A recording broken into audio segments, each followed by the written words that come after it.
Abra sua Bíblia em Hebreus capítulo 13.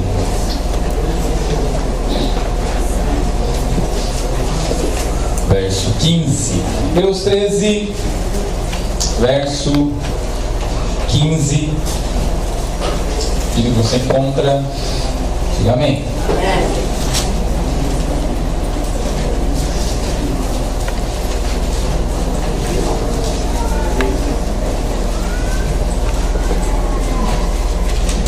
Por meio de Jesus, ofereçamos a Deus sempre sacrifício de louvor, que é o fruto de lábios que confessam o seu nome. Vamos ler juntos no 3? Vamos lá? 1, 2, 3. Portanto, ofereçamos sempre por ele a Deus sacrifício de louvor. Isto é o fruto dos lábios que confessam o seu nome. Põe a mão no seu coração, feche seus olhos, vamos pedir para o Senhor falar conosco. Pai, nós colocamos diante do Senhor, colocamos diante de Ti, diante da Tua palavra. Ó Deus, que o Senhor possa falar conosco. Nós te pedimos espírito de revelação. Pedimos ao Senhor que abra os nossos olhos espirituais, para que compreendamos os princípios espirituais contidos na Tua palavra. Ó Deus, que os nossos ouvidos estejam atentos para ouvir do Senhor. No meio das palavras humanas haja a palavra do Senhor. Ó Deus, em nome de Jesus, Espírito Santo, seja o nosso auxiliador. Tu és o nosso mestre, Tu és o nosso auxiliador na compreensão das Sagradas Escrituras. Pedimos a Ti, fala conosco, Deus, em nome de Jesus. Diga assim, nessa noite, eu abro o meu coração para ouvir a palavra de Deus, porque eu creio que ela é viva, ela é eficaz, ela funciona, ela tem poder para transformar a minha vida. Diga, eu me abro para recebê-la como luz para o meu caminho, como alimento para a minha fé e como inspiração para a minha vida. Quero compartilhar com você a segunda parte da administração da palavra, a chave de Davi. Se você quiser colocar como subtítulo, estou colocando como o sacrifício de louvor. A chave de Davi. Compartilhamos domingo passado, Apocalipse capítulo 3, versículo 7. Se os irmãos quiserem projetando ou anotando, compartilhei que o Senhor se apresenta para uma igreja, a igreja de Filadélfia. Ele se apresenta como aquele que tem a chave de Davi, aquele que abre e ninguém pode fechar, e aquele que fecha que ninguém pode abrir. Nós compartilhamos que também em Isaías 22, 22, essa chave de Davi é também chamada de a chave da casa de Davi. Essa mesma chave de Davi que abre e ninguém fecha, e fecha e ninguém abre, ela aparece lá anteriormente, ela já havia aparecido na Bíblia, sendo profetizada pelo profeta Isaías, profetizando sobre Jesus. Aquele que há de vir, ele vai ter sobre os seus ombros a chave da casa de Davi. E essa chave vai abrir e ninguém vai fechar. Se ele fechar, ninguém vai abrir. Então, para que nós possamos, nós todos aqui queremos portas abertas. Quantos querem portas abertas?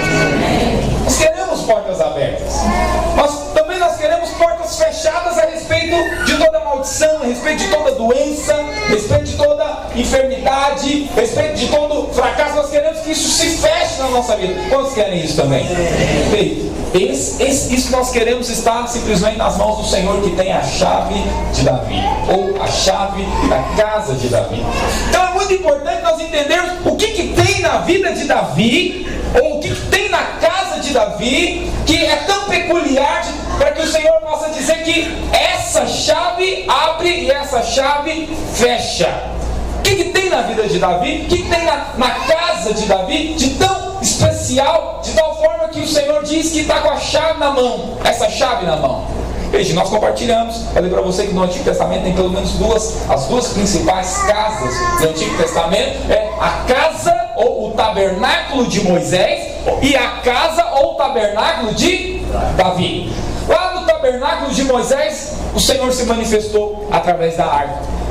E também, no tabernáculo de Davi também havia arca. Mas houve um momento entre o tabernáculo de Moisés e o tabernáculo de Davi, que a arca, que simboliza a presença de Deus, ela foi roubada. ela foi perdida. Isso aconteceu na geração de Eli.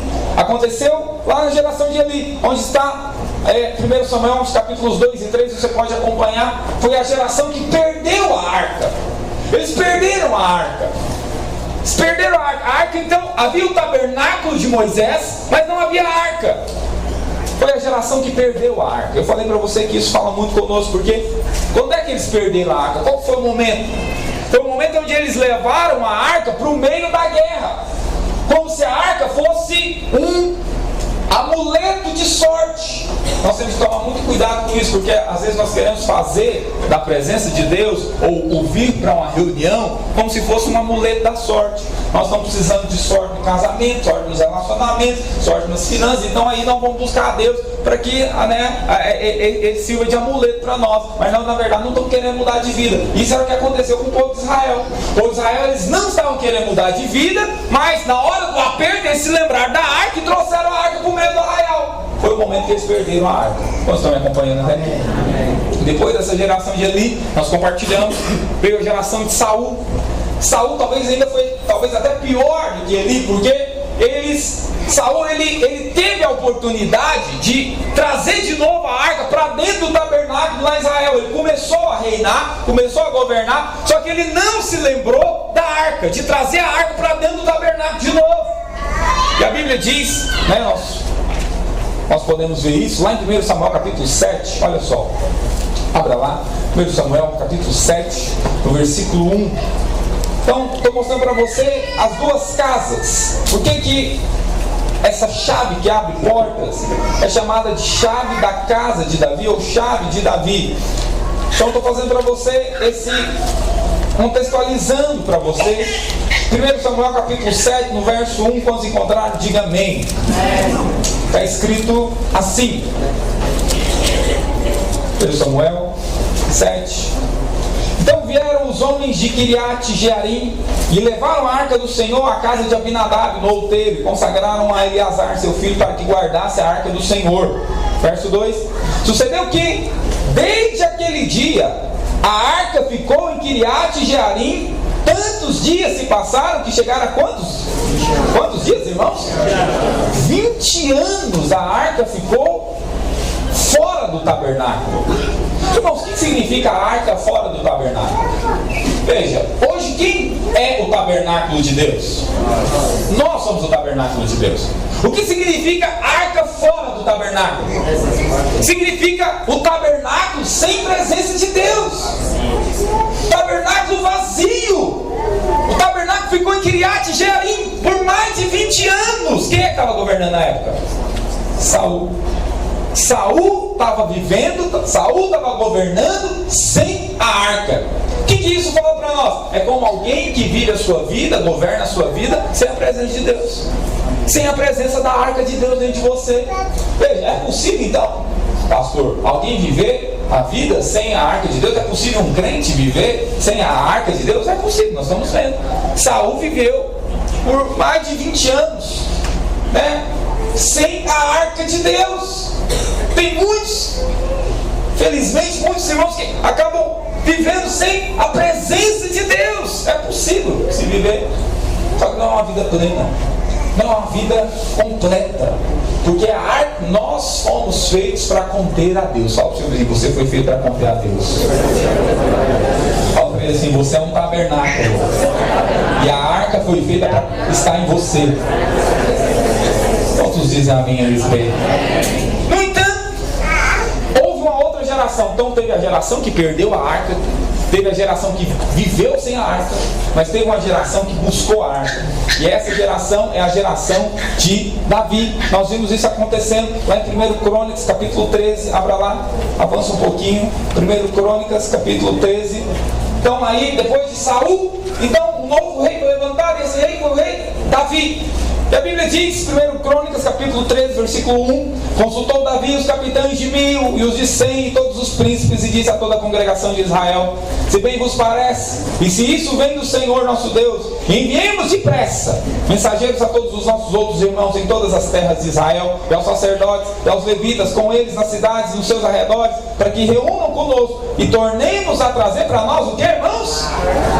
A arca arca do nosso Deus, porque nos dias de Saul não nos valemos dela, não nos preocupamos com ela. Veja, aqui Davi tinha começado a governar. E qual foi a primeira providência dele? Eu preciso da presença de Deus. Amém. Veja, nós estamos começando o ano, irmãos. Estamos no segundo mês do ano. Nós possamos fazer como Davi. Eu preciso, antes de mais qualquer coisa, antes de estabelecer qualquer projeto, de executar qualquer coisa, eu preciso da presença de Deus na minha vida. Então você tem esse desejo no seu coração? Você tem essa necessidade no seu coração? Eu preciso da presença de Deus. Sem a presença de Deus eu estou falido. Eu estava me arrumando para o curso e falei, meu Deus, eu sem a presença de Deus eu estou enrolado. Preciso da presença de Deus. Preciso da presença de Deus. Preciso mais. Veja, irmãos, nós precisamos. Davi tinha esse anseio. Primeira coisa que ele fez, uma das primeiras providências, trazer a arca para Israel. Mas quando ele trouxe a arca para Israel, ele não apenas trouxe a arca para Israel. Porque é importante você entender por que a Bíblia fala aqui sobre a chave de Davi, que abre e ninguém fecha, sobre a chave da casa de Davi. O que Davi fez de especial? O que está de marcante nele nesse momento que ele trouxe a arca? Sabe o que ele fez? Avança um pouquinho, vai lá para o capítulo 16. Capítulo 16. Então Davi trouxe a arca. E aí o Senhor não falou nada com ele. Deus não falou nada, Deus não pediu nada para ele. Mas o que ele fez? 1 Crônicas, capítulo 16, versículo 1. O que tem de diferente nesse tabernáculo de Davi em relação ao tabernáculo de Moisés, onde a arca ficava? Porque agora não é o tabernáculo de Moisés, mas agora é o tabernáculo de Davi. Davi fez uma tenda para a arca ficar. E olha o que ele fez. 16, verso 1. Introduziram, pois, a arca de Deus e a puseram no meio da tenda. Quem que fez essa tenda? A tenda que Davi tinha armado. Veja, irmão, o amor dele pela casa de Deus, o amor dele pela presença de Deus. Ele mesmo fez a tenda, ele mesmo fez o tabernáculo, que é chamado da casa de Davi. É por isso que você vai entender, essa tenda aí é a casa que a Bíblia está se referindo. E ofereceram holocaustos e sacrifícios pacíficos perante Deus. Tendo Davi acabado de trazer o holocausto e ofertas pacíficas, abençoou o povo em nome do Senhor, repartiu a todos em Israel, tanto os homens como as mulheres, um bolo de pão, um bom pedaço de carne e passas. E no verso 4, o que diz? Designou dentre os levitas os que haviam de ministrar diante da arca do Senhor, e celebrar, e louvar, e exaltar o Senhor, Deus de Israel. Veja, irmãos, o que ele fez aqui? Ele estabeleceu louvor contínuo diante da arca. Diante da arca, a partir de então, haveria louvor contínuo, louvor permanente. Davi estabeleceu equipes de louvor para ministrarem continuamente diante da arca. Até aqui não havia isso. No tabernáculo de Moisés não tinha música, mas aqui no tabernáculo de Davi ele estabeleceu louvor contínuo. Veja, então, o que de particular tem no tabernáculo de Davi que não tinha antes no tabernáculo de Moisés? O que tinha? Louvor. O louvor é a marca da casa de Davi. E é tão verdade, irmãos. Não somente da casa de Davi, mas de Davi também. Por isso que a Bíblia alterna em falar sobre a chave de Davi e a chave da casa de Davi. Porque qual que é o marco de Davi? Qual que é o grande legado de Davi para nós hoje, como igreja? Qual que é o livro que foi escrito por ele? O livro de Salmos, que na verdade são cânticos. São cânticos. Ou seja, essa é a grande marca de Davi. A chave de Davi é o louvor. A chave da casa de Davi é o louvor contínuo, permanente. E é isso que abre portas. Quantos estão entendendo? Diga amém. Veja, nós compartilhamos. Eu falei para você que Davi foi um homem de portas abertas, irmão. Sim ou não? Repare, como é que alguém que estava no pasto, como é que alguém que estava no curral cuidando de ovelhas se torna o maior rei de Israel? Alguém que sai de uma posição tão baixa e vai para uma posição tão alta, tem que ter muita porta aberta, sim ou não, irmãos? As portas tinham que ficar se abrindo para ele. As portas foram se abrindo para ele. Por quê? Porque ele tinha a chave do louvor, a chave da adoração contínua. O que diz lá o Salmo 34, verso 1? Bendirei ao Senhor em todo tempo, o seu louvor estará continuamente em meus lábios. Bendirei ao Senhor todo o tempo. Veja, não é bendizer só nos momentos bons, não é louvar só nos momentos bons, mas é bendizer ao Senhor em todo o tempo, é louvar ao Senhor em todo o tempo. Seu louvor estará continuamente em meus lábios. Veja, essa é a marca de Davi. Vamos estar entendendo, diga amém? Veja, e continuando isso, Hebreus 11, nós lemos agora há pouco, Hebreus no capítulo 13, verso 15. A palavra do Senhor nos instrui a oferecer um tipo de louvor, oferecer um tipo de sacrifício, perdão. Olha lá, ofereçamos por meio de Jesus a Deus sacrifício de louvor. Sacrifício de louvor, que é o fruto dos lábios. E assim, fala para você dizer, o louvor é o fruto dos lábios, é o bendizer dos lábios. Oh, irmãos, vai ter dia que louvar ao Senhor vai ser sacrifício. Tem momentos que louvar ao Senhor será sacrifício, sim ou não? Tem ocasiões na minha vida, na sua vida, que, oh, irmãos, a nossa tendência é calar. E quando não chega a reclamar. Tem situações que às vezes, olha, deixa eu falar para você, antes do diabo roubar a sua fé, ele vai roubar o seu louvor. Fala para o seu vizinho, antes do diabo roubar a sua fé, ele vai querer roubar o seu louvor. Antes dele trazer para você, o desânimo, ele vai fazer você ficar calado.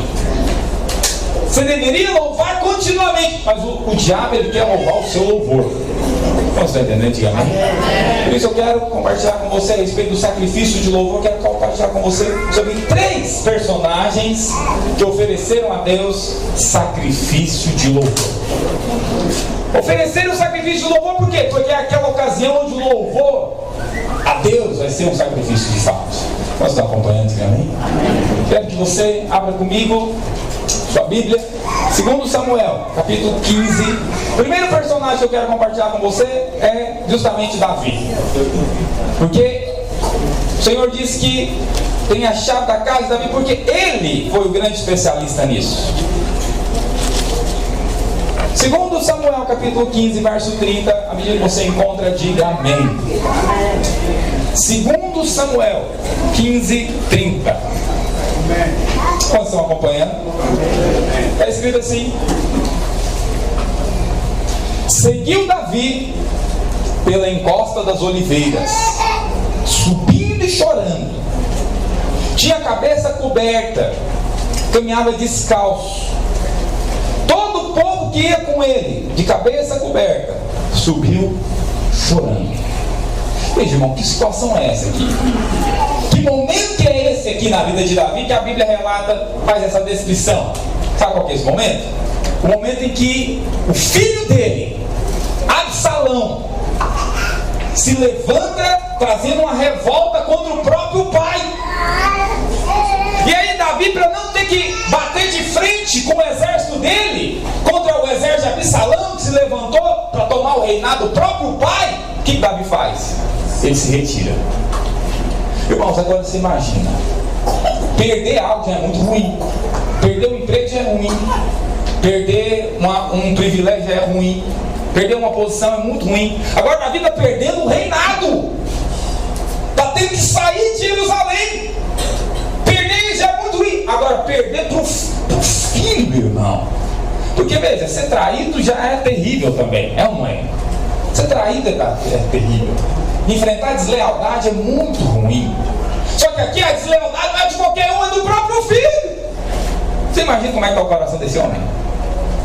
Tem que sair da cidade porque o filho se levantou para querer matar o pai, querendo tomar o reinado do próprio pai. Você imagina como é que está a vergonha dele diante dos soldados dele? Como é que está a postura dele diante do povo? Tem que sair às pressas para não ser pego, para não ter que ter o confronto. Davi, ele subia descalço, chorando, e seus súditos com ele, seus soldados com ele, abandonando Jerusalém. E aí a Bíblia diz, quer que você abra lá no Salmo 3. Salmo 3. Sabe o que é interessante? Você tem que ler a Bíblia até os detalhezinhos. Olha com a razão porque eu gosto da Bíblia de papel. Sei que você usa a Bíblia eletrônica, não tem problema. Mas existem alguns detalhes que na Bíblia de papel, só aqueles que ainda utilizam, eles ganham. Salmo 3, todo salmo, grande parte dos salmos, ele tem uma descrição, uma explicação de quando é que ele foi escrito, de quando é que ele foi feito, qual é o contexto. Na verdade, toda a Bíblia é assim. O fato das traduções bíblicas ajuda por causa disso, né? Ainda que você sabe que no original não tem isso. Mas olha o que está escrito aí no início do Salmo 3. O que está escrito aí? Quando é que esse salmo foi escrito? Salmo de Davi, quando fugia de Absalão. Olha o que está escrito aí. No dia que ele está fugindo de Absalão, ele escreveu um salmo. Naquele dia terrível, ele escreveu um salmo. E olha o que ele escreveu. Salmo 3. Naquele mesmo dia que ele subiu chorando, saindo de Jerusalém. Senhor, como tem crescido o número dos meus adversários. São numerosos que se levantam contra mim. Sim, porque de fato, nessa revolta de Absalão, muitos talvez que eram parceiros se rebelaram contra ele. E aí ele faz essa oração, ele faz esse salmo. Verso 2: são muitos os que se dizem de mim, não há Deus, não há em Deus salvação para ele. Agora o que ele fala no verso 3? Naquele momento onde ele está arrebentado por dentro. Olha a declaração dele. Porém, tu, Senhor, és um escudo para mim, a minha glória, e que exalta a minha cabeça. Com a minha voz clamo ao Senhor, e Ele do seu santo monte me responde. Quantos dizem glória a Deus? Veja, irmãos, quantos no momento de angústia como esse são capazes de cantar isso ao Senhor? Tu és o meu escudo, Tu és a minha fortaleza. Eu elevo os meus olhos para o Senhor, que de lá vem o meu socorro. Quantos dizem aleluia nesse momento? Nesse momento, o que ele fez? Acionou a chave. Nesse momento ele ofereceu sacrifício de louvor. Irmãos, e aí quando a chave é acionada, não há porta que não se abra, e também não há porta que não feche. Se o reino ia ser destruído, nessa hora Deus fechou, não vai ser mais. Sabe o que aconteceu? Um tempo depois, o Senhor restitui o governo para Davi. Davi volta para Jerusalém e retoma todo o governo, sem levantar uma mão contra Absalão, seu próprio filho. Ele não precisou levantar nada, o Senhor fez tudo. Quantos dizem amém? Sabe? E aí é interessante observar que existem dois tipos de choro. Ele estava chorando ao sair de Jerusalém, estava ou não estava? Existem dois tipos de choro. Porque tem situações, irmãos, que você vai chorar mesmo. Tem situações que é para chorar. Tem situações que é inevitável que o choro venha. Mas é importante até saber chorar. Existe o choro, que é o choro de lamentação, choro de reclamação. Você está chorando ali e se lamentando. É um choro aborrecido, é um choro que tem como raiz a murmuração. Mas existe um outro choro, que é o choro de Davi. É o choro que expressa confiança. Você não percebe aqui no Salmo Davi reclamando de nada. Aí, tá vendo? Servindo a Deus, ganhei tantas batalhas, edifiquei o reino, as tribos estão todas unidas, e no final o que acontece? Até o filho da gente se volta contra a gente. Veja, Davi não reclamou nada disso. Davi não lamentou nada disso. Davi não lamentou porque, eu tá vendo? No final todos te traem.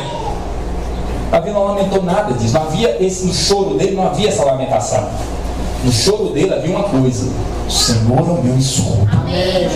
Os inimigos estão se multiplicando diante de mim, mas o Senhor é o que exalta a minha cabeça. Quantos dizem glória a Deus a respeito? Esse é um choro que expressa confiança. Existem situações que nós vamos chorar de fato. Eu e minha esposa experimentamos isso duramente quando nós perdemos o segundo filho que nós estávamos esperando. Um dia de muito choro, mas foi um choro de confiança.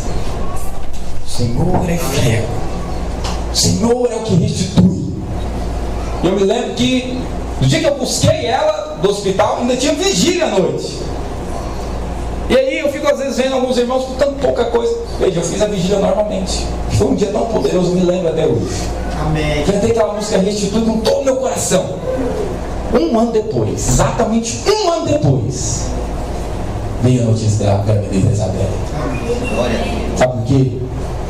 Porque é nessa hora da dificuldade, nessa hora da tribulação, é que você precisa acionar a chave. Amém. É nessa hora da luta é que você precisa oferecer a Deus sacrifício de louvor. Amém.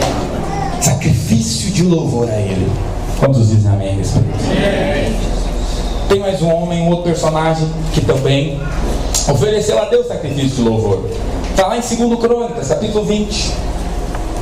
2 Crônicas, no capítulo 20.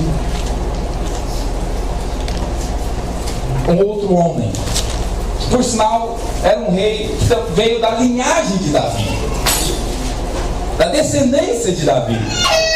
Olha só o que diz 2 Crônicas, capítulo 20, verso 1. Amém ou não amém, irmãos?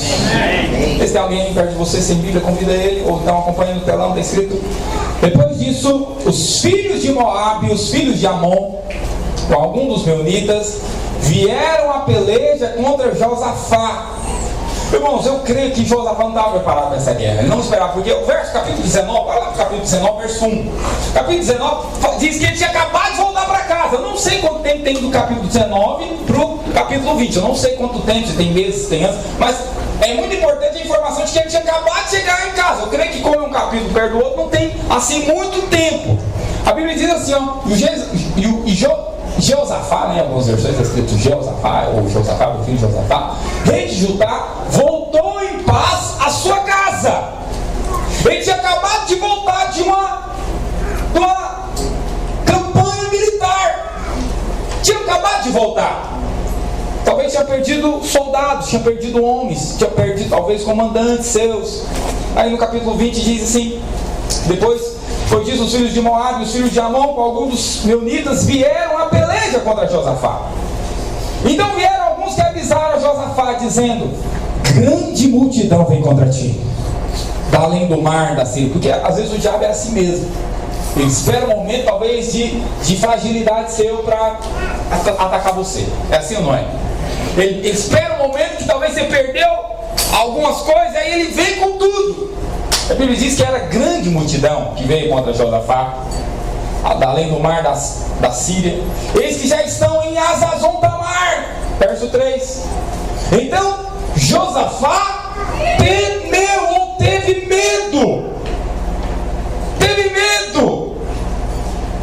Você sabe, nesses momentos é difícil louvar o Senhor. Davi estava arrebentado por dentro, muito triste.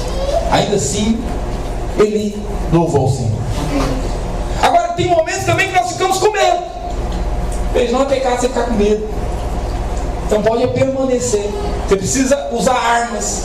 Josafá está com medo de sofrer grande destruição, de perder tudo. Uma grande multidão se formando de inimigos contra ele. Mas olha só o que diz o verso 3.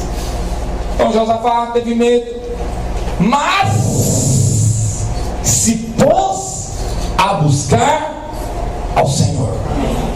Veja, irmãos, essa tem que ser a sua primeira atitude em todo e qualquer contexto da sua vida. Qual que é a sua primeira providência?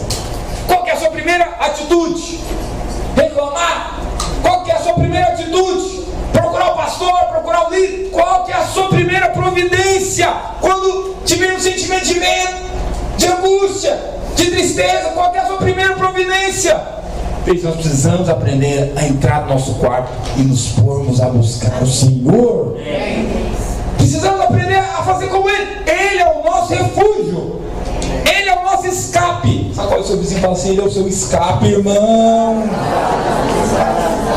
Ou fala para o irmão que está atrás de você: Ele é o seu refúgio. É Ele que você tem que buscar. Quantos dizem amém a respeito? Se pôs a buscar ao Senhor e apregoou o jejum. Aqui a batalha era militar. Olha o que Josafá está fazendo. Está usando armas espirituais. Está jejuando. Está indo orar. Veja, a sua atitude espiritual é que repercute na vida natural. Fala para o seu vizinho, a sua atitude espiritual. Fala para ele, a sua atitude espiritual é que repercute na vida natural. Todos dizem amém. Talvez você está passando uma batalha natural, mas veja, é tudo resolvido no mundo espiritual. Tudo resolvido lá. Veja, ele está com medo. Veja, o medo é uma situação realmente muito ruim, que às vezes anula o louvor dos seus lábios. Quando você está com medo, você cala. Você tem que, veja, irmão, uma coisa que eu estou me observando, e eu sugiro que você faça. Fique se observando se você está cantando mais ou menos. Fique se observando se durante o dia, o quanto você louva durante o dia. Na hora que a circunstância vem, na hora que o aperto vem, na hora que a luta vem, qual está sendo a sua atitude? De louvar? Se calar? Ou pior ainda, de murmurar? Você está me acompanhando antigamente? Veja, e o texto segue. Quero que você vá lá para 2 Crônicas 20, verso 18. É interessante, irmãos, porque apesar da desvantagem numérica, apesar da imprevisibilidade, olha aqui para mim, muitas vezes você entra em situação assim, você está em desvantagem financeira, você não estava esperando tal coisa acontecer, ou não é? Veja, Josafá não esperava esse levante, ele tinha acabado de retornar da guerra. Muitas vezes acontecem situações assim, você não estava esperando. Talvez tem pessoas aqui no meu meio aqui, aconteceu situação na sua vida que você não estava esperando. Foi imprevisível. Não permita que isso feche a sua boca. Não permita que isso anule o seu louvor a Deus. Não está me acompanhando? Josafá experimentou isso. Olha lá o que diz o verso 18. Mas olha o que ele fez. Então Josafá se prostrou com o rosto em terra, e todo Judá e os moradores de Jerusalém também se prostraram perante o Senhor. E o que eles fizeram, irmão? No meio daquilo tudo, o que eles foram fazer? Adorar o Senhor.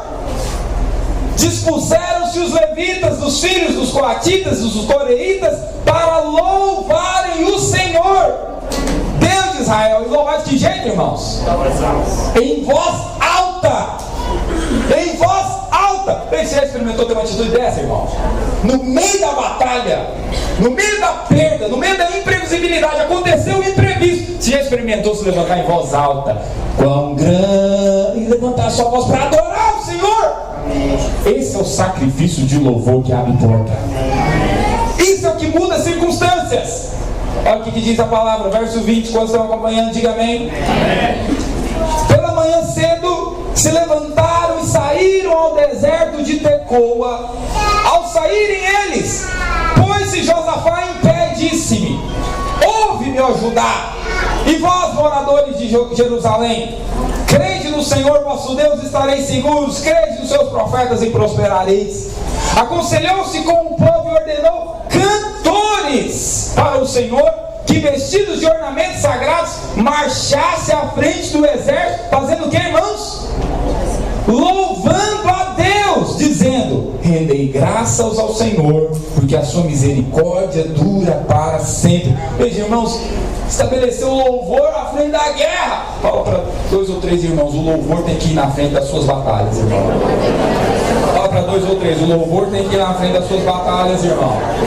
O louvor tem que ir na frente. Você está enfrentando luta, resistência, o louvor tem que ir na frente. Tem que ir na frente. Olha o que aconteceu, verso 22. Vocês estão acompanhando, amém ou não amém? E quando começaram a cantar e a dar louvor, veja, irmão, o negócio parece que nem demora tanto quando você tem a atitude certa.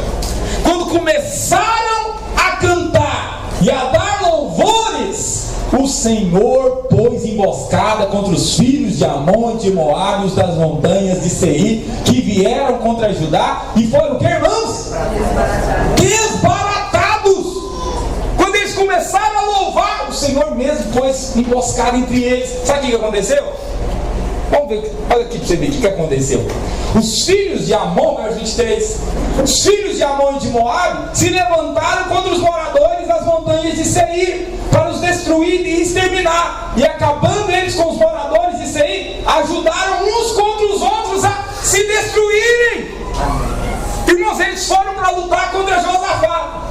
Mas no meio do caminho aconteceu algum problema, que eles enfrentaram um outro povo, e de repente eles começaram a lutar entre eles. Sabe o que aconteceu?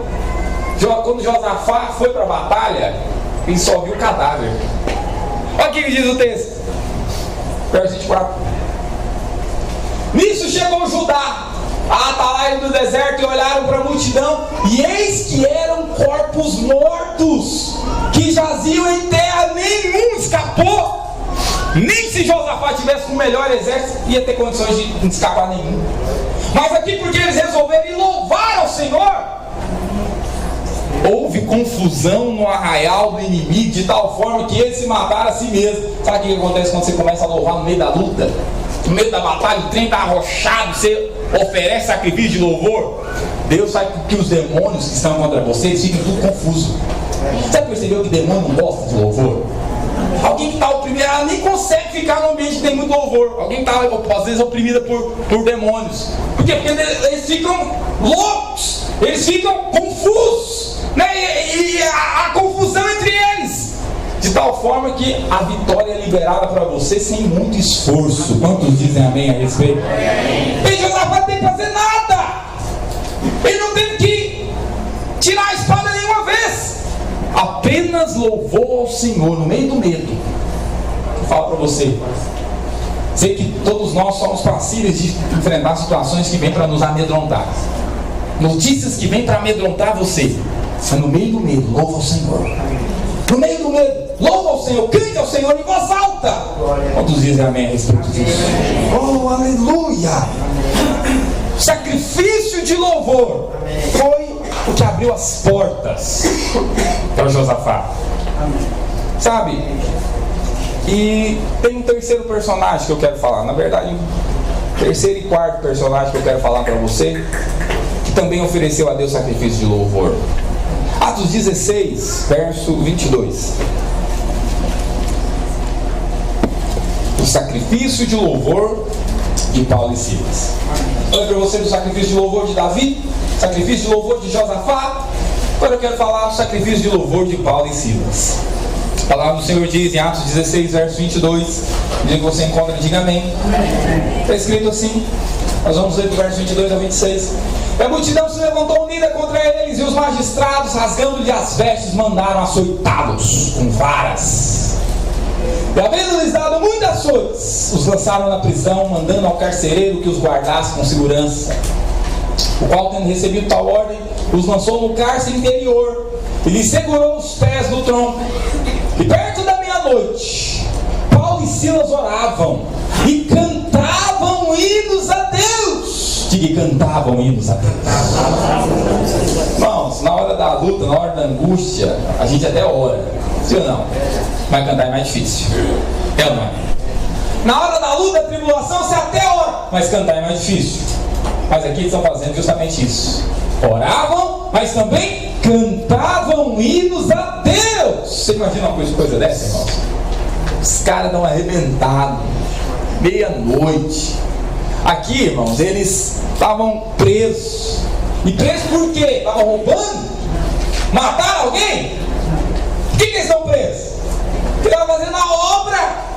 Tinha acabado de ter uma libertação com a menina lá, expulsaram o demônio da menina que adivinhava. Os caras que ganhavam dinheiro com ela foram lá e denunciaram eles. Estavam fazendo a obra. Aqui eles não estão reclamando. Não estão reclamando que estão... É tão interessante isso, porque aqui, irmãos, eles foram presos e justamente que estavam fazendo a obra. Não estão reclamando. Tá vendo? E vou fazer a obra, olha aqui que eu ganhei. Olha que injustiça. Estou envolvido na obra, fazendo o que é correto, fazendo o certo. E o que eu ganho é prisão. Vê se tem algum irmão que tem que visitar. Veja, irmãos, eles estavam tendo essa postura. É tão interessante porque além deles terem sido presos injustamente, eles estavam com dor, irmãos. Estavam com dor. Tinham sido açoitados. Entende? Você louva o Senhor com uma dorzinha de cabeça? Tem gente que com dorzinha de cabeça não vem pro culto. Uma dor de cabeça, com a indisposição. Ai, pastor, estava passando mal, não vim pro culto dele, irmão. Paulo e Silas, eles apanharam a noite inteira. E estavam lá na meia-noite louvando a Deus. Que padrão que é esse? Que nível é esse que nós precisamos chegar, irmãos? Mais do que isso, os caras estavam com fome. Com fome. Tem irmãos que se ficar com fome já era o louvor dele. Se atrasar o almoço, ele vira bicho. Ei, irmãos, me lembrando a capacitação em Anápolis, só porque o almoço atrasou algumas horinhas. Não sei nem se foi horinhas, 2 horas, não sei. O almoço talvez tenha atrasado 2 horas.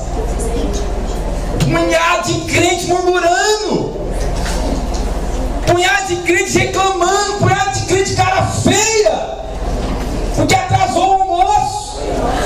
Que feio, irmãos. Como é que você quer chegar no nível de oferecer sacrifício de louvor ao Senhor? Porque o almoço atrasou um pouquinho. Por isso que às vezes tem porta que está trancada ainda. Você não aprendeu a louvar ao Senhor em todo o tempo. Seu louvor estará continuamente em meus lábios. Quantos dizem amém a respeito? Oh, Deus poderoso. Oh, irmãos, possamos crescer, possamos avançar nisso. Quantos querem crescer como eu? Quero crescer nisso. Oh, irmãos, porque muitas vezes você até no murmúrio você fica calado. Deveria louvar. Você acha que não, eu fiquei calado. Não, o nível não é você ficar calado, é você louvar em todo o tempo. Louvar continuamente ao Senhor. Posso dizer amém a respeito?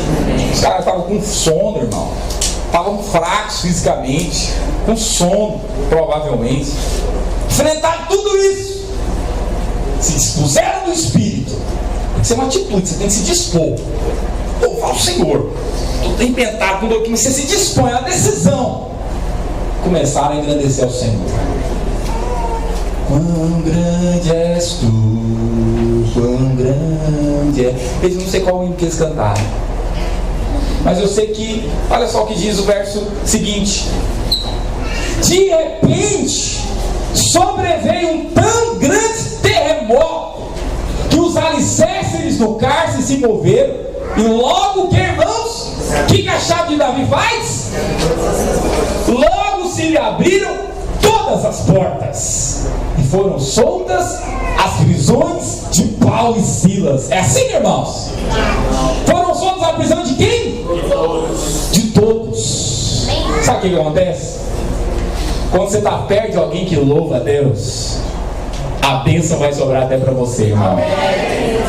Quando você está perto de alguém que louva ao Senhor continuamente, até para você a porta vai se abrir. Tenho certeza, tem famílias que as portas estão abertas para muitos entes familiares, porque é você que está louvando. É você que está continuamente adorando a Ele. Aí abre para você e abre porque está perto de você. Foi o que aconteceu com esses presos. As portas, a chave de Davi veio para Paulo e Silas, mas se abriu para os outros também, que estavam perto. Então aprenda algo. Nada é indiferente, nada é por acaso. Nada é sem ter alguma influência. Se você ficar perto de alguém que louva ao Senhor continuamente, você vai ser afetado e vai ser abençoado. Mas se você também ficar perto de alguém que murmura o tempo inteiro, você também vai ser afetado. Se você ficar perto de um murmurador, você vai ser afetado. Do mesmo jeito que aqui, quem ficou perto de alguém que louvava o tempo inteiro, foi afetado e foi abençoado, se você é alguém que fica perto de alguém que está o tempo inteiro murmurando, você vai ser afetado e às vezes vai até perder bênção. Você está me acompanhando? Eu vou mostrar isso para você. Olha lá, 1 Coríntios capítulo 15, 33, para não ficar só no que eu estou falando, mas vou mostrar para você no texto bíblico. 1 Coríntios capítulo 15, verso 33 diz o seguinte: não vos enganeis. Fala pro seu vizinho, dá um tapinha nas costas dele e fala: não se engana não, irmão. Não se engana não. Não se engana não. As más conversações corrompem. A conversa errada corrompe. O que é corromper? Antigamente, se a gente usava disquete, quanto é da época do disquete? Colocava um disquete lá, aí vinha uma mensagem: arquivo corrompido.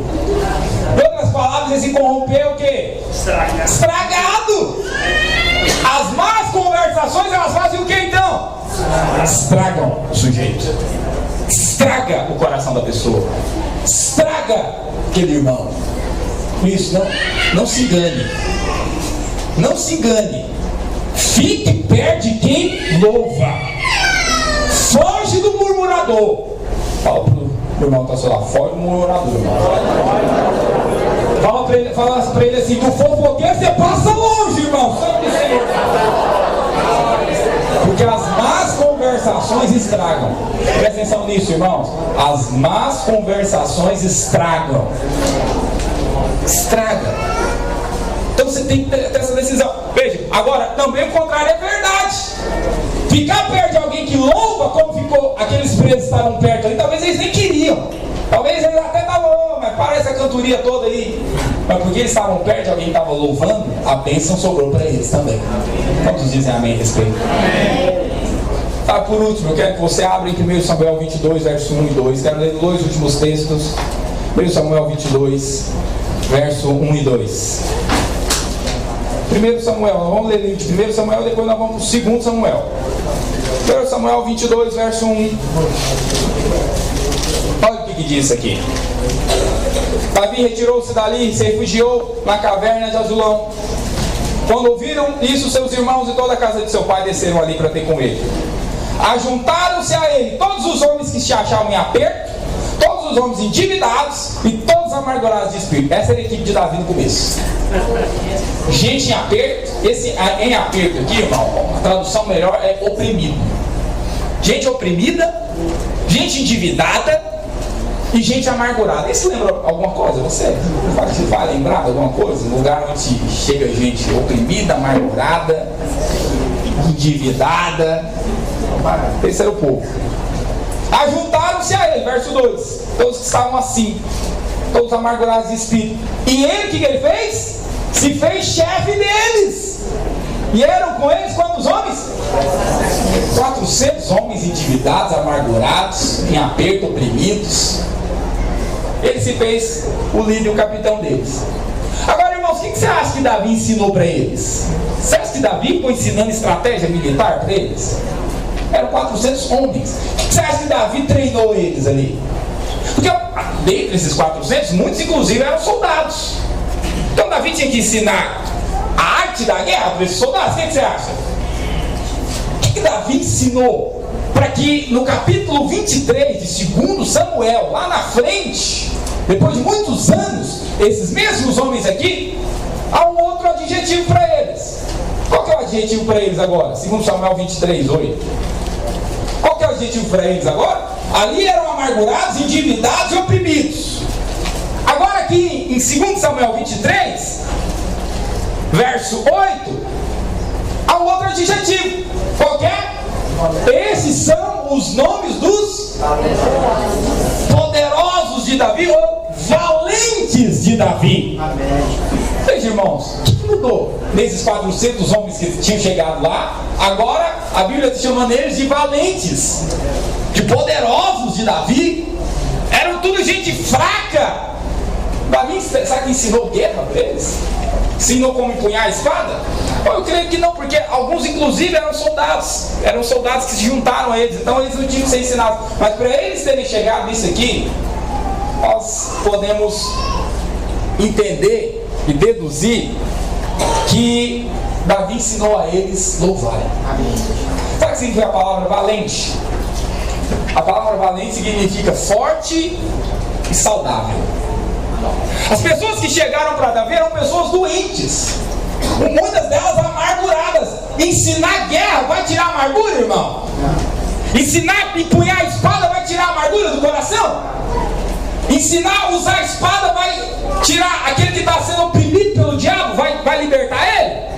O que Davi teve que ensinar então para que esses oprimidos, endividados e amargurados se tornassem valentes? Davi teve que ensinar eles a louvarem o tempo inteiro, louvar continuamente, porque é isso que remove a amargura. Veja, se você enfrenta a amargura muitas vezes, se você enfrenta a opressão, Você precisa aprender a louvar. Louvar continuamente. É isso que transforma aquele que é amargurado e oprimido em uma pessoa que vale. A palavra valente vem do radical da palavra valer. Ali eles não valiam nada. Mas quando você louva a Deus, o Senhor faz com que você enxergue o quanto você vale para Ele. Por isso eles se tornaram valentes. Quantos dizem amém? Quero que você fique de pé no seu lugar.